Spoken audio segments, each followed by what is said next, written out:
Aktrisa va insta-bloger Feruza Normatova bu safar juda ham jiddiy kayfiyatda video murojaat bilan chiqdi.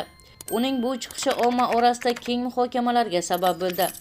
Assalomu alaykum qadrli tomoshabin, kunning tezkor xabarlarini o'tkazib yubormaslik uchun video ostida like tugmasini bosishni hamda obuna bo'lishni unutmang. Feruza Normatovaning aytishicha, u Xorazmga yo'l olgan. Sababiki, aktrisa o'z oilasiga nisbatan kechayotgan muammolar, bosimlar va kechki payt sodir bo'lgan hodisa haqida ochiq gapirib o'tdi. "Men Xorazmga yo'l oldim. Saharlab turmush o'rtog'im soat 3:30 da yozdilar.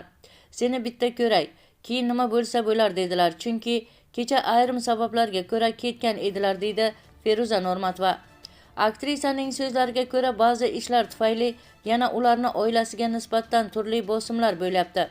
Bu bosimlar nafaqat ularning ish jarayonlariga, balki tinch hayotiga, ruhiyatiga ham ta'sir qilayotgani ko'rinyapti. "Chimadonimni olib yo'l oldim", deydi aktrisa. "Xorazmga ketyapman.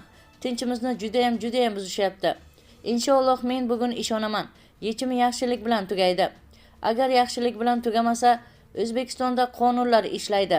Hali ham qonun xodimlari ishlaydi. Men bunga 100% ishonaman", deb ta'kidladi Feruza Normatova.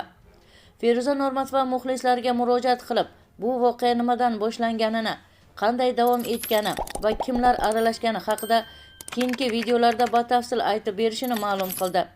"Hammasini boshdan sizlarga aytib beraman. Hozircha bizni duo qilib turinglar", deydi aktrisa Feruza Normatova. Bu murojaatdan keyin ijtimoiy tarmoqlarda qator savollar paydo bo'ldi.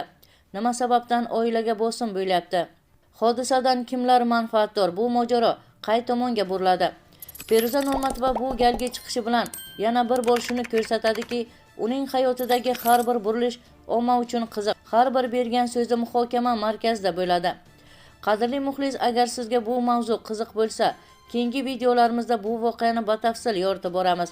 Kommentariyada fikringizni qoldiring. Sizning fikringiz biz uchun muhim. Sizga yetkazmoqchi bo'lgan xabarlarimiz shundan iborat edi. Shu va shu kabi xabarlarni o'tkazib yubormaslik uchun video ostida like tugmasini bosishni hamda obuna bo'lishni unutmang. Bizni qo'llaganlarni Allohning o'zi qo'llasin.